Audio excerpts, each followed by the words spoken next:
क्योंकि अगर आप केवल आंसर देखने की कोशिश कर रहे हैं तो आप बहुत बड़ी गलती कर रहे हैं। जब आप आंसर देते हो तो आपके मन से वो आवाज निकलती है कि कौन सा आंसर हम दें।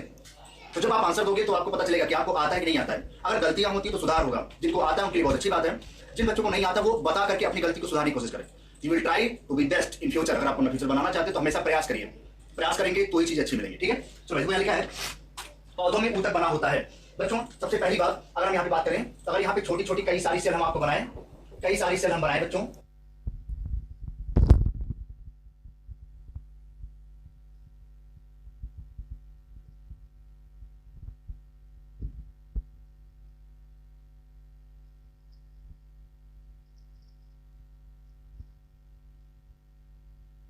कई सारी सेल अगर हम बनाए तो आपको ये जो सेल दिख रहा होगा, जो सेल का जो आपको समूह दिख रहा है, जो सेल का आपको ये समूह दिख रहा है, जो कोशिका का आपको जो समूह दिख रहा है बच्चों, कोशिका का जो समूह दिख रहा है, इसे भैया मिला के क्या बोलेंगे? इसी कोशिकाओं के समूह को भैया क्या बोलते हैं?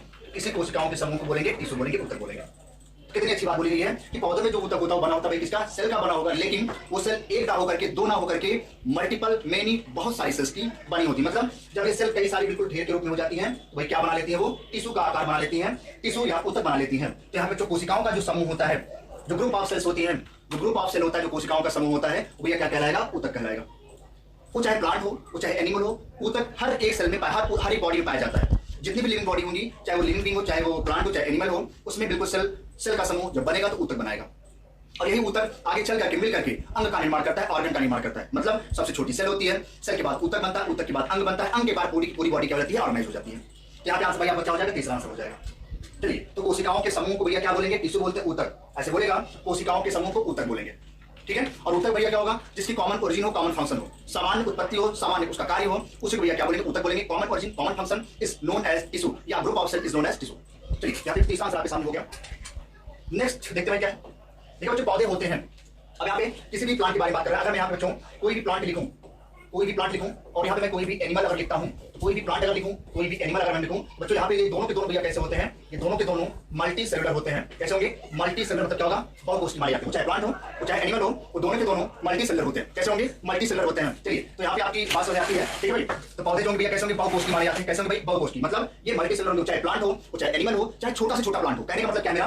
अगर मैं यहाँ प्लांट के बारे में बात करूं, अगर मैं यहाँ लिखूं भाई एल्गी, एल्गी को बोलेंगे सेवल। अगर मैं कोई प्लांट लिखूं जैसे ब्रायोफाइटा, ब्रायोफाइटा अगर मैं लिखूं, ब्रायोफाइटा, अगर मैं यहाँ पे लिखूं टेरिडोफाइटा, लिखूंगा टेरिडोफाइटा, अगर लिखूंगा टेरिडोफाइटा, इसके बाद जिम्नोस्पर्म, उसके बाद एंजियोस्पर्म, ये सारे के सारे मल्टीसेलुलर होंगे, बहुकोष्ठी होंगे। चाहे कोई भी एल्गी हो, कोई भी एल्गी हो, कोई भी कवक या कोई भी फंजाई हो, कोई भी कवक या फंजाई, सब मल्टीसेलुलर। केवल एक कवक की फंजाई को छोड़ करके ईस्ट को खमीर केवल एक कोष्ठी होता था, बाकी सभी फंजाई, सभी कवक मल्टीसेलुलर हुआ करते थे। तो मतलब यहाँ पे जो प्लांट होंगे, जो एनिमल होंगे, वो सारे मल्टीसेलुलर होते हैं। यहाँ पे आंसर आपका क्या हो जाएगा?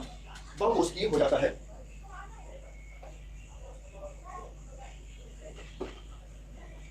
चलो अगला सवाल देखते हैं। अगला सवाल, ऊतक के अध्ययन को क्या कहते हैं? यहाँ लिखा है ऊतकों के अध्ययन को क्या कहते हैं? ऊतकों के अध्ययन को क्या कहेंगे भाई? उसे बोलेंगे हिस्टोलॉजी। क्या बोलेंगे भाई? Histology. Study of tissue is known as histology.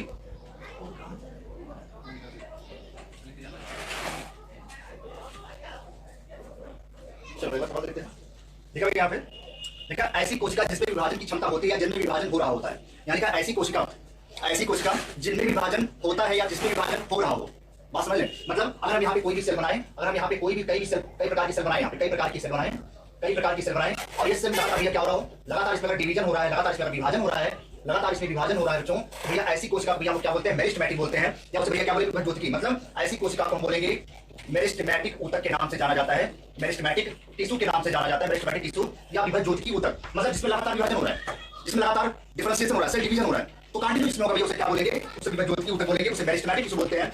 Meristematic को बोलते हैं एक्टिवली डिवाइडिंग सेल, जो सक्रिय रूप से विभाजन की क्षमता जिस सेल के अंदर होती है। सक्रिय रूप से, एक्टिव रूप से जिस सेल के अंदर लगातार कंटीन्यूअस डिवीजन हो रहा है, अपने नंबर को बढ़ा रहा है, अपने सेल की साइज को बढ़ा रहा है, नंबर बढ़ा रहा है, तो जाहिर सी बात उसमें कहने का विभाजन लगातार हो रहा होगा। और ऐसी कोशिका को हम क्या बोलेंगे? विभाज्योतिकी ऊतक, या उसे क्या बोलेंगे? मेरिस्टेमेटिक टिश्यू के नाम से जाना जाता है, मेरिस्टेमेटिक या विभाज्योतिकी ऊतक के नाम से जाना जाता है। ये जो क्वेश्चन मैं आपको दे रहा हूं, ये बात समझ लीजिए, बहुत सारे बच्चे को ध्यान से काम खोल के जो क्वेश्चन मैं आपको प्रोवाइड करा रहा हूं, ये आप कहीं भी किसी भी बुक में देखोगे, किसी बुक में आपको नहीं मिलेगा।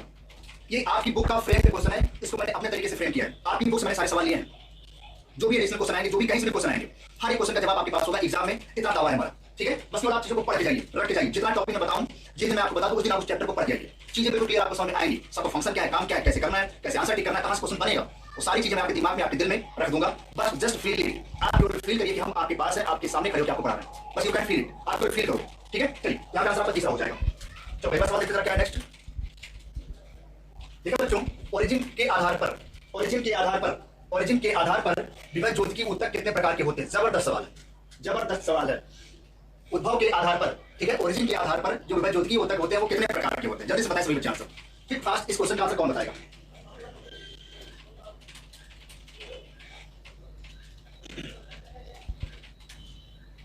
जल्दी से, ट्राई टू बी अंडरस्टैंड, जल्दी से बताइए भैया, जल्दी से आंसर बताने की कोशिश करें। चलो भाई, देखिए आप उद्भव के आधार पर विभव ज्योति की उत्तक कितने प्रकार के होते हैं? बच्चों कितने प्रकार के होते हैं? ये 3 प्रकार के होंगे। कितने प्रकार के? 3। आप तीनों के नाम सुनो, तीनों के नाम सुनिए, वेरी इंटरेस्टिंग, वेरी इंटरेस्टिंग। तीनों नाम क्या है? पहला नाम, पहले बच्चों बोलेंगे प्रोमेरिस्टेम, बहुत जबरदस्त तरीके से सुनिए, लिखेंगे प्रोमेरिस्टेम, प्रोमेरिस्टेम। दूसरा होगा उसे बोलेंगे प्राइमरी मेरिस्टेम, क्या बोलेंगे? प्राइमरी मेरिस्टेम के नाम से जानते हैं, प्राइमरी मेरिस्टेम। और तीसरा जो होगा सेकेंडरी मेरिस्टेम, क्या बोलेंगे? सेकेंडरी मेरिस्टेम के नाम से जाना जाता है। जबरदस्त, बिल्कुल एक एक चीज भैया, सुनो भैया ध्यान से, सुनो ध्यान से। इसे बोलेंगे प्राक विभव ज्योति की उत्तक, इसे बोलेंगे प्राथमिक विभव ज्योति की उत्तक, इसे बोलेंगे द्वितीय विभव ज्योति की उत्तक। यहाँ पे origin, on the basis of origin you can be defined also as meristematic tissue are 3 times, मतलब उसकी उद्भव के आधार पर, उसकी ओरिजिन के आधार पर जो विभव ज्योति की उत्तक होते हैं, जो मेरिस्टेमेटिक टिश्यू होते हैं, वो 3 प्रकार के होते हैं। और तीनों भैया क्या होगा? पहला प्रोमेरिस्टेम, दूसरा प्राइमरी मेरिस्टेम, तीसरा सेकेंडरी मेरिस्टेम। इसे बोलेंगे प्राक विभव ज्योति की, जो सबसे पहली बार छोटे अमाउंट में बनता है, दूसरी बार जो बनेगा सबसे बढ़िया प्राइमरी मतलब प्राथमिक मेरिस्टेम, और तीसरी बार जो बनेगा उसे बोलेंगे द्वितीय मेरिस्टेम, सेकेंडरी मेरिस्टेम। तो नाम आपके सामने तीनों लिखा है भैया, यहाँ पे याद कर लीजिए। आंसर आपका दूसरा हो जाएगा। पहला, दूसरा, तीसरा आंसर आपके सामने है। इस प्रकार से क्वेश्चन आपके एग्जाम में पूछे जाते हैं। जबरदस्त सवाल है, बिल्कुल एक एक चीज आपके सामने हमने खोल कर दिया है। मैं बोल रहा हूं बस केवल फील करिए कि हम आपके सामने, हर बच्चे के सामने बिल्कुल मैं खड़े होकर के उसके घर पे बैठ के पढ़ा रहा हूं। ये फील करिए तो पढ़ाई अपने आप समझ आएगी। चलिए अगला सवाल देखते हैं क्या नेक्स्ट सवाल जो आपके सामने है। देखिए बच्चों, स्थिति के अनुसार विभव ज्योति की उत्तक कितने प्रकार के होते हैं? कि अगर उसकी स्थिति पहुंची जाए तो उसकी स्थिति के आधार पर कितने होते हैं भाई? On the basis of situation के आधार पर कितने होते हैं? स्थिति के आधार पर। बच्चों जबरदस्त सवाल है। मैंने बोला उत्पत्ति के आधार पर 3 प्रकार के, अब पोजीशन के आधार पर, स्थिति के आधार पर, मतलब on the basis of position you can be defined as a meristematic tissue are classified into 3 part. कहने का मतलब जो विभव ज्योति की उत्तक होता है वो स्थिति पोजीशन के आधार पर वो 3 प्रकार का होता है। अब 3 प्रकार का क्या भाई? क्या आंसर क्या आपका पहले से ही हो गया? 3 प्रकार का। अब तीनों का नाम क्या? ये भी देख लो भाई, तीनों का नाम जो क्या? पहला जो होगा बच्चों उसे बोलेंगे एपिकल मेरिस्टेम, क्या बोलेंगे? एपिकल मेरिस्टेम, क्या बोलेंगे भाई? Apical meristem. इसे बोलेंगे शीर्षस्थ विभव ज्योति की उत्तक, शीर्षस्थ विभव ज्योति की उत्तक, जो प्लांट के सबसे ऊपर, मतलब अगर मैं यहाँ पे प्लांट बना दूं तो प्लांट के सबसे ऊपरी पार्ट पे, प्लांट के सबसे ऊपरी पार्ट होगा, इसे बोलेंगे शीर्षस्थ विभव ज्योति की उत्तक। एपिकल मेरिस्टेम जो प्लांट में लंबाई बढ़ाने में मदद करता है, मतलब पहला हो गया एपिकल शीर्षस्थ विभव ज्योति। दूसरा क्या है? दूसरा जो होता है लैटरल, क्या होगा? लैटरल मेरिस्टेम, क्या बोलेंगे? Lateral meristem. इसे बोलेंगे भैया क्या? इसे बोलेंगे बगल वाला, जो बगल से निकलता है, बगल वाला जो होता है, बगल वाला। ये तो शीर्षस्थ वाला ऊपर हो गया, लैटरल क्या? बिल्कुल बगल वाला, साइड वाला, जो प्लांट के बगल से निकलता है, जो बगल से निकलेगा, जो प्लांट के बगल से निकलेगा, उसे क्या बोलेंगे? लैटरल। और तीसरा जो होगा इसे बोलेंगे इंटरकैलरी, क्या बोलेंगे? इसे बोलेंगे इंटरकैलरी मेरिस्टेम, इसे बोलेंगे इंटरकैलरी मेरिस्टेम के नाम से जानते हैं। 3 नाम याद रखिए भैया, 3 नाम देखो भैया, on the basis of position समझ लो। ये जो होगा इसे बोलेंगे शीर्षक, ये भैया क्या बढ़ाएगा? ये लंबाई बढ़ाता है, शीर्षक वाला लंबाई बढ़ाएगा, ये वाला क्या बढ़ाएगा? लंबाई। लैटरल वाला क्या बढ़ाएगा? लैटरल वाला ये बढ़ाता है चौड़ाई बढ़ाता है, प्लस क्या बढ़ाएगा? मोटाई। चौड़ाई प्लस क्या बढ़ाएगा? मोटाई। समझ भाई ध्यान से। एपिकल वाला बढ़ाएगा लंबाई, बगल वाला बढ़ाएगा चौड़ाई और मोटाई। और जो लैटरल वाला जो इंटरकैलरी होगा, इंटरकैलरी भैया घास होती, घास याद कर लो। इंटरकैलरी मेरिस्टेम में सबसे बढ़िया एग्जाम्पल होता है घास, क्या होता है भैया? घास याद कर लो बिल्कुल। इंटरकैलरी मेरिस्टेम का एग्जाम्पल होता है घास। घास में आप कोई भी पार्ट तोड़ दीजिए, जो नोड होता है वहां से तोड़िए, फिर से ग्रो कर जाता है, तोड़िए फिर से ग्रो कर जाता है, तोड़िए फिर से ग्रो कर जाता है, उसे बोलेंगे इंटरकैलरी। तो इंटरकैलरी मेरिस्टेम केवल घास में, ग्रास में, ग्रेविटी में पाया जाता है, ग्रेविटी में। बस इतना आप याद रख जाइए, ये वाला लंबाई बढ़ाएगा, ये वाला चौड़ाई और मोटाई बढ़ाएगा, ये वाला घास में, उसके घास को नोड को तोड़िए फिर से ग्रो कर जाती है, घास में पाया जाता है, ये वाला घास में, स्पेशली घास में। ठीक है, तो यहाँ मैंने फंक्शन बता दिया, आंसर आपका पहला सी हो गया। एक चीज बिल्कुल पीएचडी कर लीजिए, एक चीज पर पीएचडी करके जाइए, चीजें आसान हो जाएंगी भाई।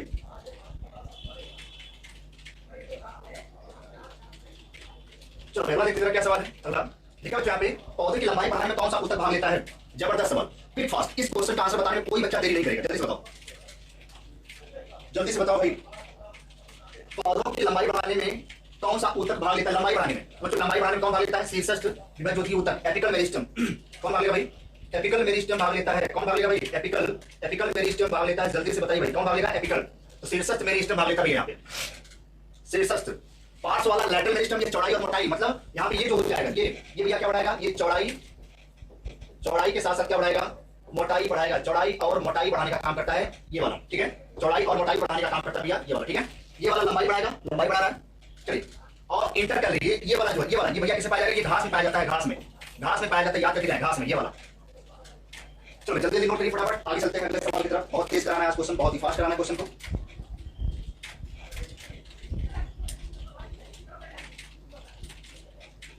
चलो अगला सवाल लिखा है, मूल को रूट कैप को बनाने वाली विभक्त ज्योति की ऊतक का क्या नाम होता है? जबरदस्त सवाल है, जबरदस्त सवाल है, ठीक है। कैलिप्टोजन, क्या होगा भाई? कैलिप्टोजन हो जाएगा।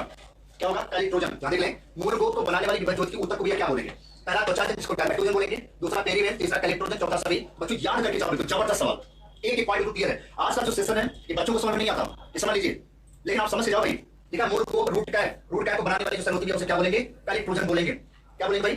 कैलिप्टोजन बोला जाता है। क्या बोलेंगे भाई? क्या बोलेंगे भाई? कैलिप्टोजन बोला जाएगा, याद करें। क्या बोलेंगे भाई? कैलिप्टोजन। तीसरा आंसर सही हो जाएगा भैया, रूट कैप। जैसे मान लीजिए ये कोई जड़ है, ये कोई जड़ है, जड़ के ऊपर ये जो होता है इसे भैया क्या बोलेंगे? इसी को बोलते हैं रूट कैप। क्या बोलेंगे? Root cap. रूट कैप का काम होता है तमाम सारे बैक्टीरिया और वायरस से जो विषाणु फंजाई कवक होते हैं उससे जड़ को सुरक्षा प्रदान करना, उससे जड़ को सुरक्षा प्रदान करने का काम होता है रूट कैप का, रूट कैप का। और इस रूट कैप को बनाने वाली जो सेल होती है उसे क्या बोलेंगे? उसे भैया क्या बोलेंगे? कैलिप्टोजन, या उसे कैलिप्टोजन के नाम से जाना जाता है। इस रूट कैप को बनाने वाली भैया कौन होता है? इस रूट कैप को बनाने वाली कैलिप्टोजन माना जाता है, कैलिप्टोजन माना जाता है। चलिए एक चीज बिल्कुल याद करके चाहिए, चीजें आसान है, आप बहुत ही बेहतरीन एग्जाम में करने वाले हैं। चलो भाई लेकिन जो अस्थायी ऊतक कितने प्रकार का होता है? अस्थायी ऊतक भैया बोलते हैं परमानेंट टिश्यू। क्या बोलेंगे? परमानेंट टिश्यू के नाम से जाना जाता है। क्या बोलेंगे? Permanent tissue. बच्चों परमानेंट टिश्यू कितने प्रकार के होते हैं? अस्थायी ऊतक कितने प्रकार के होते हैं? कितने बच्चे आंसर देंगे इसका? जल्दी से फटाफट, फास्ट, जल्दी से बताइए।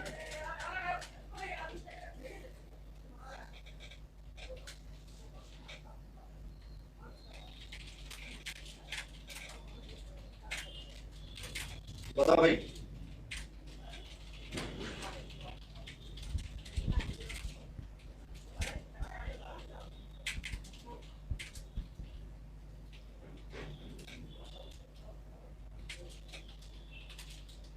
चलो भाई सवाल देखते भाई, लिखा है यहाँ पे अस्थायी ऊतक कितने प्रकार के होते हैं?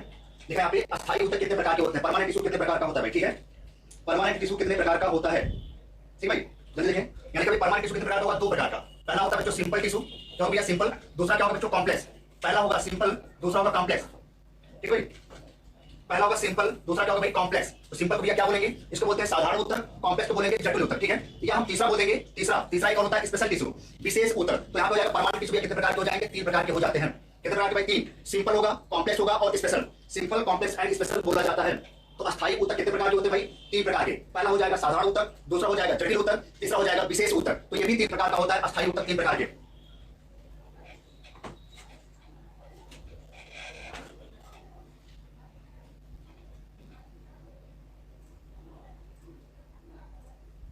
ठीक है भाई, चलिए आगे, उम्मीद है समय आ गया होगा। चलो अगला सवाल देखते हैं, लिखा है अगले सवाल की तरफ, लिखा है साधारण ऊतक कितने प्रकार के होते हैं? अब आगे सिंपल ऊतक। सिंपल देखो जरा, देखो भाई, अगर मैं यहाँ पे टिश्यू के बारे में बात करूं, टिश्यू के बारे में, देखिए भाई अगर हम परमानेंट के बारे में बात करें, परमानेंट टिश्यू के बारे में बात करें, जिसको बोलेंगे अस्थायी ऊतक, अस्थायी ऊतक, ये बोलेंगे अस्थायी ऊतक। बोलेंगे अस्थायी ऊतक कितने प्रकार का होगा भाई? पहला होगा उसे बोलेंगे सिंपल, उसे बोलेंगे सिंपल टिश्यू, साधारण ऊतक, साधारण ऊतक बोलेंगे। उसके बाद बोलेंगे दूसरा कॉम्प्लेक्स टिश्यू, इसे बोलेंगे जटिल ऊतक, जटिल ऊतक। तीसरा बोलेंगे स्पेशल टिश्यू, इसे बोलेंगे विशेष ऊतक, विशेष ऊतक। ठीक भाई, अब दो जरा, ये सिंपल ऊतक कितने प्रकार का होगा भैया? ये ए हो गया, ये बी हो गया, ये क्या हो गया भैया? सी हो गया। दो जरा, जो सिंपल ऊतक होगा ये कितने प्रकार होगा? ये भी होता है तीन प्रकार का। कितने प्रकार का? तीन। दो जरा क्या होगा? पहला होता है जो पैरेंकाइमा, आपने पढ़ा होगा, पहला होगा पैरेंकाइमा। क्या होगा? पहला होगा पैरेंकाइमा। देखिए भाई, पहला पैरेंकाइमा, पहला पैरेंकाइमा। दूसरा होगा कोलेनकाइमा, कोलेनकाइमा। और तीसरा होगा स्क्लेरेनकाइमा, स्क्लेरेनकाइमा। ये तीन प्रकार के होते हैं। इसे बोलेंगे क्या? मृदुतक, इसे बोलेंगे स्थूल कोण ऊतक, इसे बोलेंगे दृढ़ोतक। मतलब इसे बोलेंगे मृदुतक कोशिका, मृदुतक ऊतक, इसे बोलेंगे स्थूल कोण ऊतक, इसे बोलेंगे दृढ़ोतक ऊतक। क्यों नाम? अब कॉम्प्लेक्स कितने प्रकार का होगा? दो प्रकार का। कॉम्प्लेक्स दो प्रकार का होता है। पहला होता है जाइलम, बात समझ लें, जाइलम। दूसरा भाई क्या होता है? फ्लोएम। पहला हो गया जाइलम, दूसरा हो गया फ्लोएम। जो कॉम्प्लेक्स टिश्यू होगा वो जाइलम और फ्लोएम, दारू दारू बोलेंगे इसे, जाइलम बोलते हैं दारू, फ्लोएम, ठीक है। तो जाइलम और फ्लोएम जो विशेष टिश्यू होते हैं, स्पेशल टिश्यू, ये कई प्रकार के होते हैं, इसके बारे में हम आपको बाद में बताएंगे। पहले आप इतना समझिए, जो अस्थायी ऊतक होता है परमानेंट टिश्यू, परमानेंट टिश्यू कितने प्रकार के हो गए? 3 प्रकार के। पहला हो गया, दूसरा हो गया, तीसरा हो गया। फिर मैंने बोला जो सिंपल ऊतक होता है साधारण वाला, ये कितने प्रकार का हो गया? 3 प्रकार का। ये कितने प्रकार का? 3 प्रकार का। पहला पैरेन्काइमा, दूसरा कोलेनकाइमा, तीसरा स्क्लेरेन्काइमा। उसके बाद जो कॉम्प्लेक्स टिश्यू 2 प्रकार का, जाइलम हो गया और फ्लोएम हो गया। इतनी बात अगर समझ में आती है तो पहले आप इसको नोट करके आगे चलते हैं।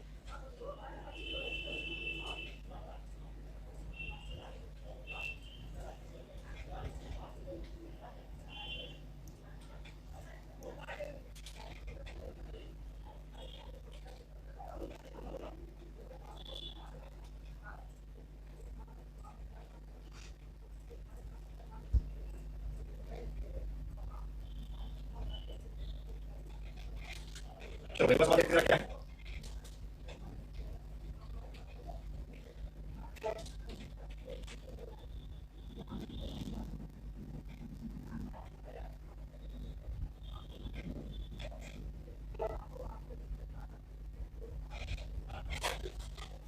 चलो चले जस्ट वेट।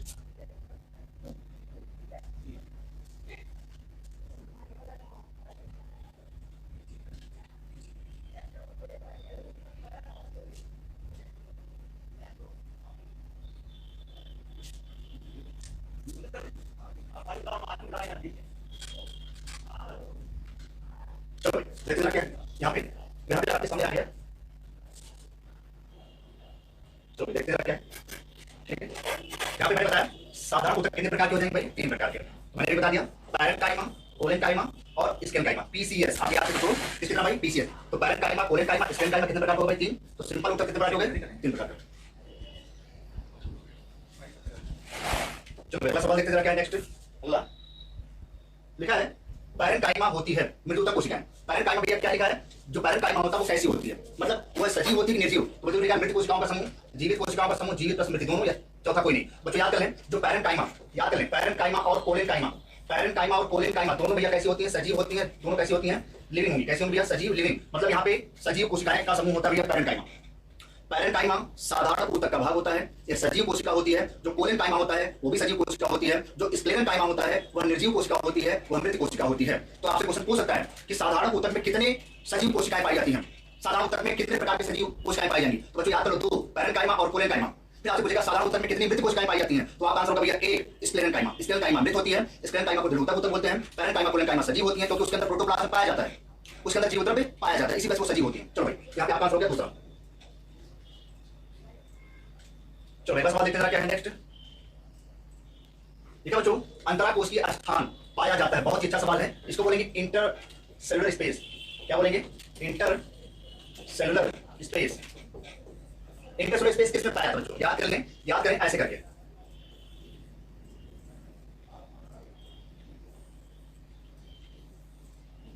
बात को समझे बिल्कुल ध्यान से। देखो भाई जो आपको ये जो दिख रहा है, ये जो आपको दिख रहा है बीच वाला, जो आपकी जो मैंने ये बनाया बीच वाला, ये जो बीच की जो ग्राफिंग आपको मैं ऐसे व्हाइट बना रहा हूं ऐसे करके, यही यही भैया क्या है? इंटरसेलुलर स्पेस ही बोला जैसे। तो बच्चों इंटरसेलुलर जो स्पेस होता है, इंटरसेलुलर जो स्पेस होता है, अंतराकोशीय जो स्थान होता है बच्चों, वो हमेशा मृदुता में पाया जाता है पैरेन्काइमा में। इससे पहले भैया ये हमेशा पैरेन्काइमा में पाया जाता है, पैरेन्काइमा टिश्यू में अंतराकोशीय स्थान पाया जाता है, जबकि कोलेनकाइमा में अंतराकोशीय स्थान नहीं पाया जाता। ये सब बड़ी जबरदस्त सवाल है, क्वेश्चन बनेगा तो हिला देगा। भैया देखो यहाँ पे ये सब स्थान प्रेजेंट है, ये सब स्थान प्रेजेंट है, ये जगह के पाई जा रही है। तो जगह केवल मृदुता कोशिकाओं में पाया जाता है, अंतराकोशीय स्थान केवल पैरेन्काइमा में पाया जाता है, कोलेनकाइमा में अंतराकोशीय स्थान नहीं पाया जाता। ये सवाल पूछा गया है दोनों, याद करें भाई, ठीक है। तो आंसर आपका पहला हो जाएगा, पहला। और अंतराकोशीय स्थान किसमें नहीं पाया जाएगा भैया? इसमें कोलेनकाइमा में। कोलेनकाइमा, कोलेनकाइमा को बोलेंगे स्थूल कोण, कोलेनकाइमा में अंतराकोशीय स्थान नहीं पाया जाएगा। इसको नोट कर लें, लिख लें भाई। चलिए अगला सवाल देखते भाई क्या है नेक्स्ट। लिखा है बच्चों, जबरदस्त सवाल, जबरदस्त। यहां बता दे रहा हूं, जो पैरेन्काइमा होता है, पैरेन्काइमा बच्चों इसके भी 2 भाग होते हैं। पैरेन्काइमा के भी 2 भाग होते हैं भाई, याद करके जाइए। पैरेन्काइमा के भी 2 भाग, पहला होता है बच्चों पैरेन्काइमा, पैरेन्काइमा, पैरेन्काइमा के 2 भाग, पैरेन्काइमा के 2 भाग, पैरेन्काइमा। दूसरा होगा बच्चों क्लोरेनकाइमा, क्लोरेनकाइमा, क्लोरेनकाइमा। बच्चों क्लोरीन मतलब क्या होगा? यहाँ पे क्लोरोप्लास्ट प्रेजेंट होगा, हरित लवक पाया जाता है, जो हरित लवक क्लोरोप्लास्ट प्रेजेंट होगा। बच्चों आयरन मतलब क्या होगा? यहाँ पे एयर, एयर प्रेजेंट होगा, मतलब यहाँ पर एयर प्रेजेंट होगा इसके थैली में। इसे बोलेंगे आयरनकाइमा, इसे बोलेंगे क्लोरेनकाइमा। और ये बच्चों दोनों किसके पार्ट हैं? पैरेन्काइमा के पार्ट हैं। ये जरूर याद रख लीजिए, कोलेनकाइमा और आयरनकाइमा किसके भाग हैं? बच्चों पैरेन्काइमा के भाग होते हैं ये दोनों के दोनों। आयरनकाइमा मतलब ऐसे पौधे पाया जाता है जली पौधे में, जली पौधों में पाया जाता है जो पौधों को डूबने से बचाता है, उसमें उसके पॉकेट में एयर भर जाती है, हवा भर जाता है। तो आपसे पूछा था वायु कोष्ठक कौन से ऊतक में पाया जाता है? पौधों में वायु कोष्ठक ऊतक किसमें पाया जाता है बच्चों? तो पैरेन्काइमा। और उस पैरेन्काइमा का नाम क्या है? आयरन। आ से आयरन, आ से एयर, आ से आयरन, आ से एयर। एयर वाली कैविटी, एयर वाली कैविटी पैरेन्काइमा में, तो पैरेन्काइमा का पार्ट है। क्लोरोप्लास्ट हर एक बच्चों किसमें पाया जाएगा? क्लोरेनकाइमा में। और क्लोरेनकाइमा बच्चों किसका पार्ट है? पैरेन्काइमा का। अब यहाँ क्लोरोप्लास्ट है तो आपको बताइए यह फोटोसिंथेसिस भी करेगा, प्रकाश संश्लेषण भी करेगा, करेगा। जब क्लोरोप्लास्ट है तो बच्चों पूछा जाता है पैरेन्काइमा का काम क्या होता है? तो पैरेन्काइमा का काम बच्चों दो होता है, जल का भी स्टोर करता है, खाना को बनाने का भी काम करता है, प्रकाश संश्लेषण भी करवाने का काम करता है। तो ये पैरेन्काइमा बहुत सारे काम करता है, ठीक है। ये आपके क्लियर पैरेन्काइमा, क्लोरेनकाइमा, पैरेन्काइमा का भाग होता है। यहाँ लिखा गया है जब मृदुतक कोशिकाओं में हरित लवक अधिक संख्या में होते हैं तो यह प्रकाश संश्लेषण करने का कार्य करता है। क्या करेगा? कार्य करता है। तो ये क्या कहलाता है? समझ में? देखो यहाँ क्लोरो हरित लवक पाया जा रहा है, हरित लवक पाया जा रहा है, उसे क्या बोलेंगे? उसे क्लोरेनकाइमा बोला जाता है। जो मैंने यहाँ पे लिखा है क्लोरेनकाइमा, क्लोरोप्लास्ट प्रेजेंट है, क्लोरोप्लास्ट प्रेजेंट है तो फोटोसिंथेसिस होगी, फोटोसिंथेसिस होगी तो खाना बनेगा, खाना बनेगा तो खाना स्टोर होगा। याद रखिए क्लोरेनकाइमा। यहाँ भी होगा संश्लेषण का कार्य, ये लिखा कार्य करते हैं, ठीक है, नाश नहीं होगा, कार्य होगा।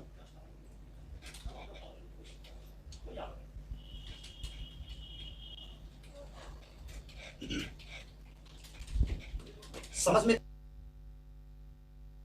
पैरेन्काइमा। और आपको पता है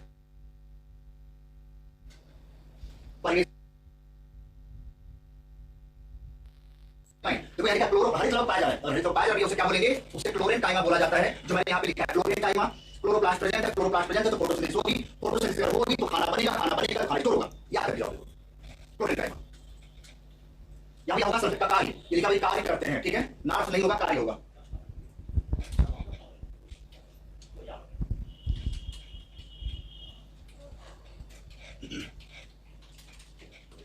समझ में आ रहा कि नहीं आ रहा? पहले ये बताइए समझ में आ रहा नहीं आ रहा? जो चीजें बताई जा रही हैं वो चीजें समझ में आ रही नहीं आ रही? जल्दी बताओ, क्या सकते हैं? चलो अगला सवाल लिखा है जब मृदुतकी कोशिकाओं में अंतराकोशीय अवकाश बढ़ जाता है, लिखा है जब अंतराकोशीय अवकाश बढ़ जाता था इन ऊतकों में वायु कोष्ठक बन जाते हैं। वायु कोष्ठक मतलब क्या बोलेंगे? Air chamber. क्या बोलेंगे भाई? Air chamber, air chamber. क्या बोलेंगे? Air chamber. तो मैंने अभी बताया जहां पर एयर चैम्बर वायु कोष्ठक पाए जाएंगे उसे पैरेन्काइमा बोलेंगे। क्या बोलेंगे भैया? पैरेन्काइमा के नाम से जाना जाता है। बिल्कुल एक एक सवाल आपके दिमाग में जब तक बैठा ना दूं तब तक पढ़ाई का कोई मतलब नहीं है, तब तक पढ़ाई का कोई मतलब नहीं है। इसलिए मैंने कोशिश किया है कि हर एक सवाल का जवाब आपके पास होना चाहिए, हर एक सवाल का जवाब, ठीक है। चलिए आंसर हो जाएगा पैरेन्काइमा। एयर वायु कोष्ठक बन जाते हैं, इसी में स्पंजी ऊतक पाया जाता है। स्पंजी मतलब एयर भरी हो, एयर भरी हो, स्पंजी ऊतक, स्पंजी ऊतक, पैरेन्काइमा। चलो अगला सवाल देखते जरा क्या है। नेक्स्ट देखो जो मृदुतक के कार्य, पैरेन्काइमा कार्य पूछा है। जल तक हाथ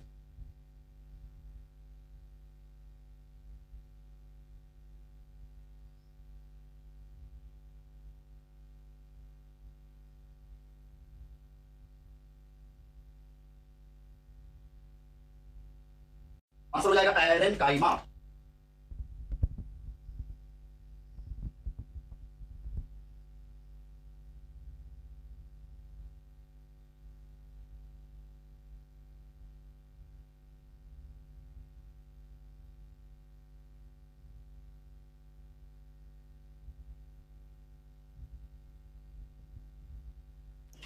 एयर वायु कोष्ठक बन जाते हैं,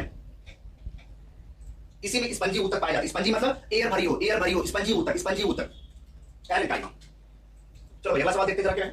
नेक्स्ट देखो जो मृदुतक के कार्य, पैरेन्काइमा कार्य पूछा है। जल तक हाथ ब्रश करना सही है, प्रकाश करना सही है, वायु कोश बनाना सही है, चौथा भैया सही है। तो सारे के सारे फंक्शन भैया मृदुतक के कार्य होते हैं, पैरेन्काइमा के सारे कार्य हो जाते हैं, सारे के सारे कार्य इसके होते हैं।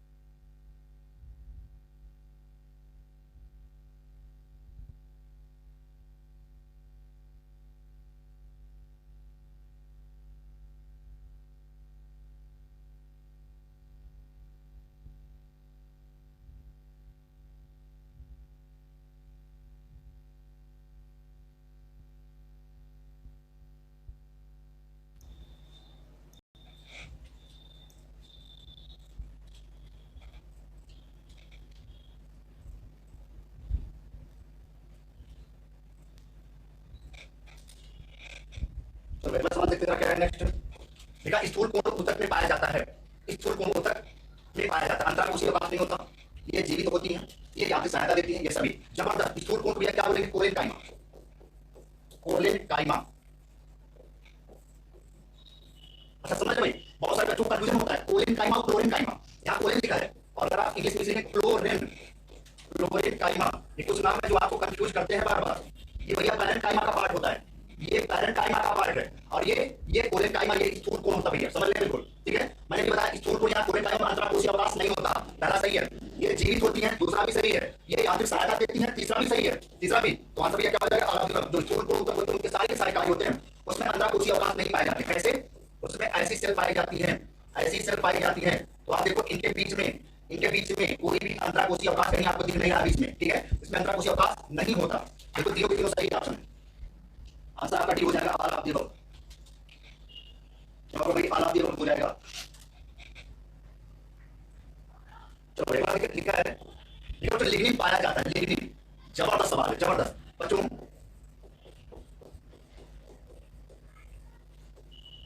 जो स्क्लेरल काइमा होता है, इसके काइमा तो ये कैसा होगा, ये सबसे इसी को बोलते हैं दृढ़ोत्तक। इसे क्या बोलेंगे, इसे बोलेंगे दृढ़ोत्तक। दृढ़ ऊतक, दृढ़ोत्तक मतलब होता है दृढ़ ऊतक, कठोर ऊतक।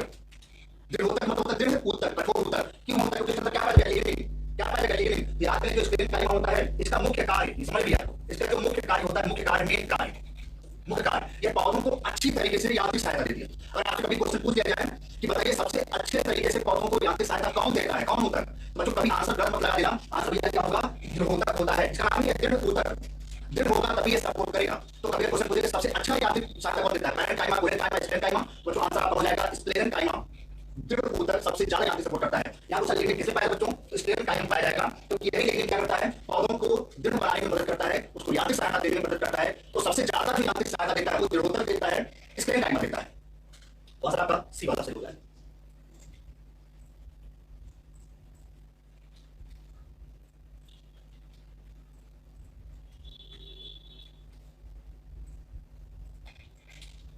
चलो यहाँ सवाल देखते हैं।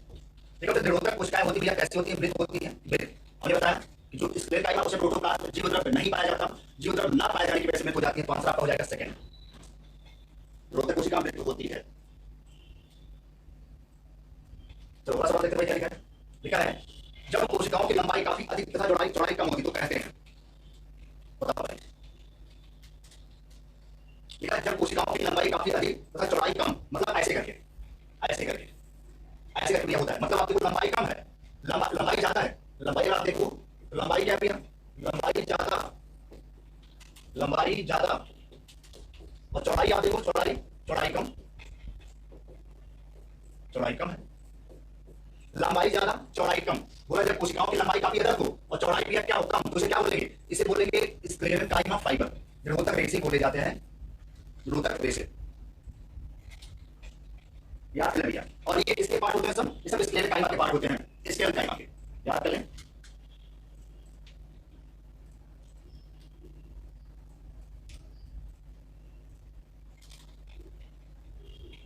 ठीक है, और आप देखो ये बिल्कुल किनारे पर कैसे भैया, ये किनारे पर कैसे होते हैं नुकीले।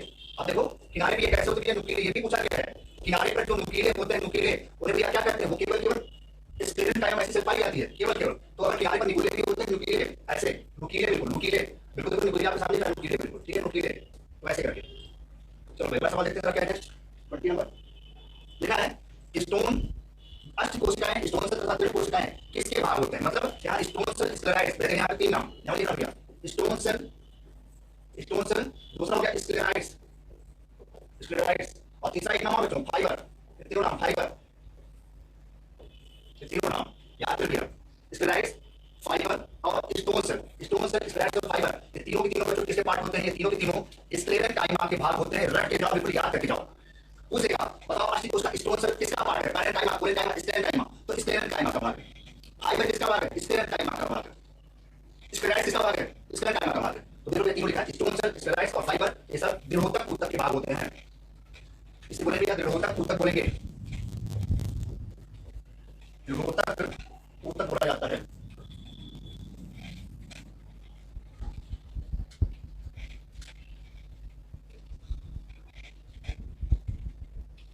तो अगला सवाल देखते हैं, क्या है। देखा बच्चों, स्टोन सेल पाई जाती है, अष्ट कोशिकाएं किससे पाई जाती है, स्टोन सेल। नाशपाती, अमरूद, चाय की पत्ती सभी। और कभी आपने नाशपाती खाई हो, अमरूद खाया हो, जब आप खाते हो चर चर की आवाज आती है। जब आप नाशपाती को खाओ तो चर से टूटता है, जब तक कोई चीज आप तोड़ रहे हो। तो कोई नाशपाती खाई है? अगर नाशपाती कभी खाई हो देखना, जो अमरूद आप खाते हो तोड़ते कर चर की आवाज आती है, जो चर चर आवाज आती है, क्या टूटता है? स्टोन सेल टूटता है। वही आप स्क्लेम काइमा को तोड़ते हो, जब आप चबाते हो ना तो स्क्लेम काइमा जो टूटता है वो टूटता है, उसमें स्टोन सेल अच्छी कोशिकाएं पाई जाती है, उसको आप तोड़ते हो, उसको खाते हो, तब चर चर करता है, चर चर चर चर करता है। तो भैया क्या होगा, नाशपाती भी ऐसा होता है, अमरूद भी ऐसा होता है, चाय की पत्ती में भी ऐसा होता है। तो आंसर आपका हो जाएगा डी आंसर हो जाएगा। ठीक भाई,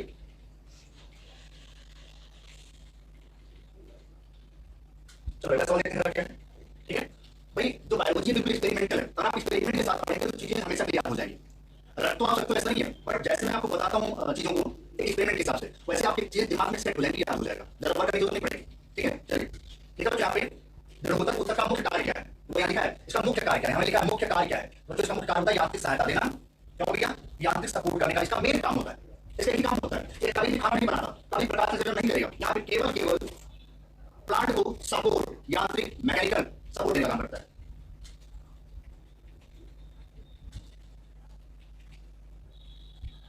चलो अगला लिखा है, देखो जटिल ऊतक कितने प्रकार के होते हैं, कॉम्प्लेक्स टिश्यू। तो मैंने भी आपको थोड़ी देर पहले बताया था, जो कॉम्प्लेक्स टिश्यू होता था वो दो प्रकार का होता था। पहला होता था जाइलम, दूसरा होता था फ्लोएम।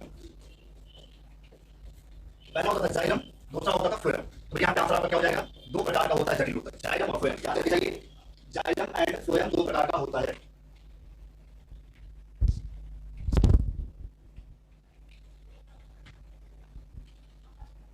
चलो आगे लिखा है, लिखा दाब या जाइलम।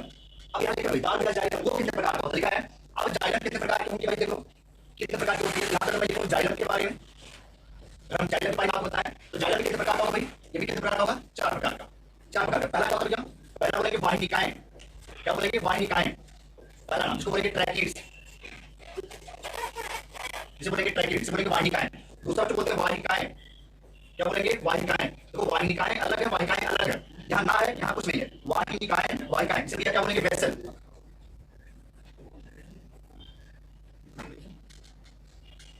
ठीक है आगे का भाई, तीसरा यहाँ पे ट्रैकिड्स वेसल। उसके बाद क्या हो गया, दारू फाइबर, यानी जाइलम, यहाँ बोलेंगे दारू, दारू पैरेंकाइमा, यानी दारू पैरेंकाइमा, दारू पैरेंकाइमा। जाइलम फाइबर से बोलते, जाइलम पैरेंकाइमा बोलते हैं इसे बोलेंगे जाइलम, फिर लिखते हैं जाइलम पैरेंकाइमा। और फिर लास्ट में होता भैया दारू फाइबर, क्या बोलेंगे, दारू फाइबर, या इसे बोलेंगे जाइलम फाइबर। क्या बोलेंगे, जाइलम फाइबर। तो आप यहाँ पे देख सकते हैं तो जाइलम वो कितने प्रकार का हो गया, चार प्रकार का, चार प्रकार का। दूसरा क्या हो गया, फोर्थ सही हो गया, पहला वाहिनिकाएं, दूसरा वाहिकाएं, तीसरा दारू पैरेंकाइमा, चौथा क्या हो गया, दारू फाइबर हो गया। ये चार प्रकार की कोशिकाएं जाइलम के अंदर पाई जाती हैं, जाइलम के अंदर पाई जाती हैं। ये सब एक क्वेश्चन बहुत ही जबरदस्त इंपॉर्टेंट है, चार प्रकार की। इसी प्रकार की जो फ्लोएम होता है, फ्लोएम चार प्रकार का होता है। तो क्या आपको पता है, जो परमानेंट टिश्यू है, परमानेंट टिश्यू में जो कॉम्प्लेक्स होता है, जो जटिल ऊतक होता है वो दो प्रकार का होता है। यहाँ भैया जो जटिल ऊतक होता है वो दो प्रकार का, दो प्रकार भी है, कौन कौन, जाइलम और फ्लोएम। जाइलम कितने प्रकार का, चार प्रकार का, फ्लोएम कितने प्रकार का, चार प्रकार का। यहाँ पे आंसर आपका हो जाएगा फोर्थ हो जाएगा।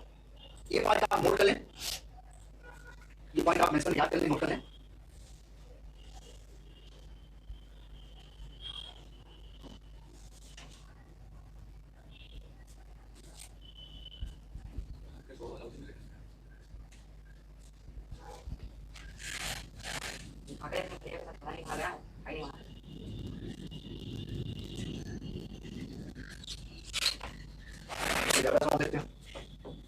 अगला लिखा है, लिखा दारू वाहिकाएं, यानी कि जाइलम, जाइलम ट्रैकिड्स, उसमें लिखा है वेसल वाहिकाएं, उसमें दारू मृदुतक, जाइलम पैरेंकाइमा, जो मैंने आपको बताया दारू जैसे जाइलम फाइबर।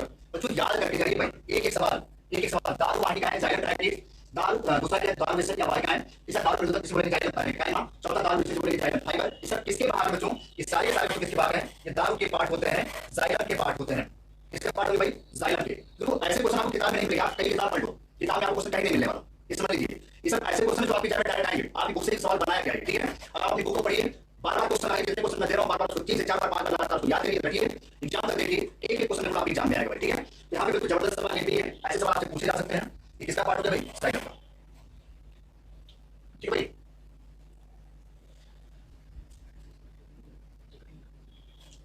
नोट कर ले, इसको भी सकते हैं।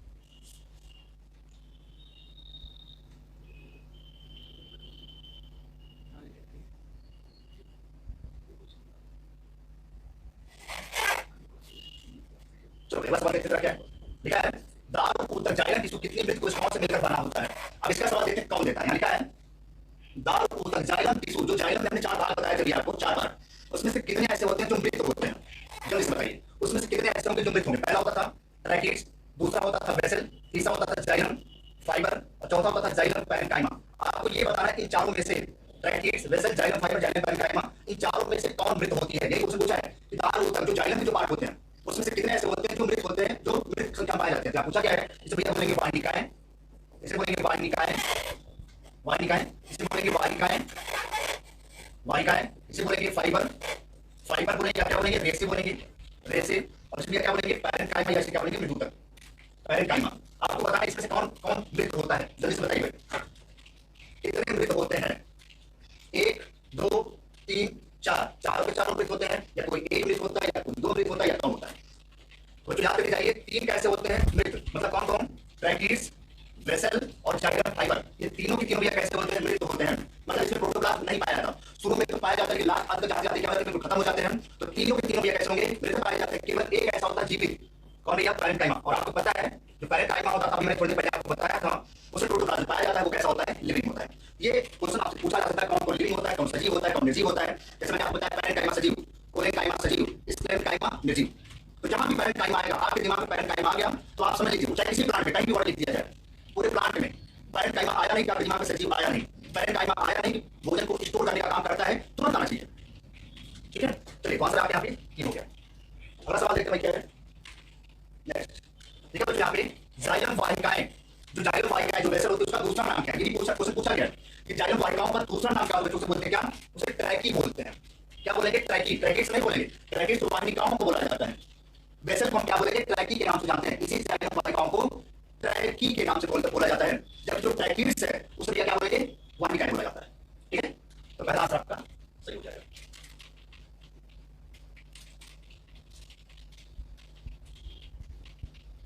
चलो थोड़ा सवाल देखते जाते हैं।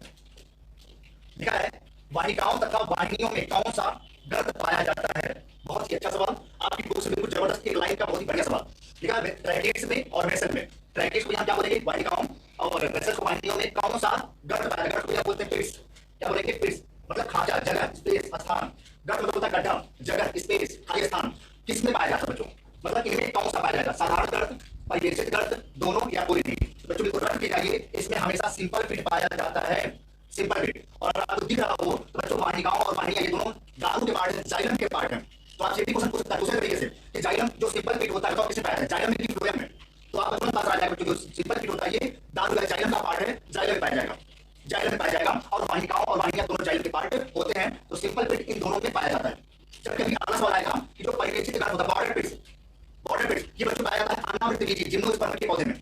जो चीड़ का पौधा होता है, चीड़ का, चीड़ मतलब पाइनस, जो पाइनस का पौधा होता है उसके बॉडी के अंदर, उस प्लांट के अंदर ये बॉर्डर फिट पाई जाती है। ये सवाल काफी बार पूछा जा चुका है कि पाइनस जो होता है, जो चीड़ का पौधा है, उसके अंदर कौन सा गर्त पाया जाता है? साधारण गर्त या परिवेशित या बॉर्डर फिट्स? तो जो याद करके जाइए, उसके अंदर बॉर्डर फिट्स या परिवेशित गर्त पाया जाता है।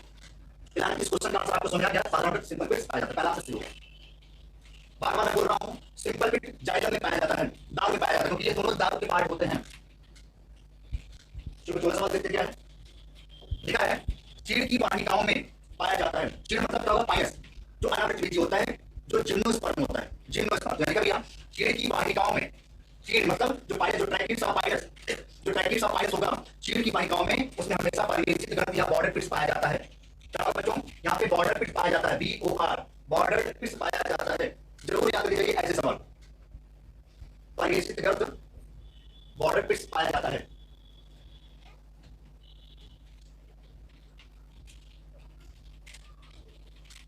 चलिए आज का अंतिम सवाल देखते हैं। आज का लास्ट सवाल क्या है? ठीक है बच्चे, यहाँ पे वेसल्स नहीं पाई जाती, बहुत बढ़िया सवाल है। वेसल्स वाहिकाएं नहीं पाई जाती, किसमें नहीं पाई जाती? जल्दी से बताइए, किसमें नहीं पाई जाती हैं? वेसल्स नहीं पाई जाती, याद रखिए भैया, वेसल्स नहीं पाई जाती बच्चों अनावृत बीजी में, जिम्नोस्पर्म में, जिम्नोस्पर्म में, जिम्नोस्पर्म में नहीं पाई जाती है। ठीक है, जिम्नोस्पर्म में नहीं पाई जाती है। यहाँ देख लें, वाहिकाएं नहीं पाई जाती बच्चों किसमें? जिम्नोस्पर्म में, जबकि एंजियोस्पर्म में पाई जाएंगी। ठीक है, बहुत बढ़िया सवाल, जबरदस्त सवाल। अभी इसके आगे बहुत सारे क्वेश्चन अभी बचे हुए हैं। कल